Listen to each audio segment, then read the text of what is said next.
पहला सवाल, दुनिया में सबसे ज्यादा हाफिज कुरान किस मुल्क में है?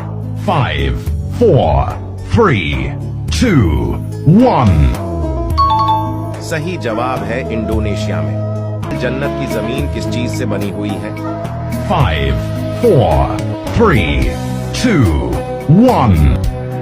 सही जवाब है जाफरान से। वो कौन सा मुल्क है जहां मुस्लिम लड़कियों को दफनाने के बाद कब्र को ताला लगाना पड़ता है? 5, 4, 3, 2, 1. सही जवाब है हिंदुस्तान। बाल नाखून काटकर किस जगह फेंकने पर घर में गुर्बत आती है? 5, 4, 3, 2, 1. सही जवाब है बाथरूम में। आखिरी सवाल, दुनिया का सबसे ईमानदार मुल्क कौन सा है?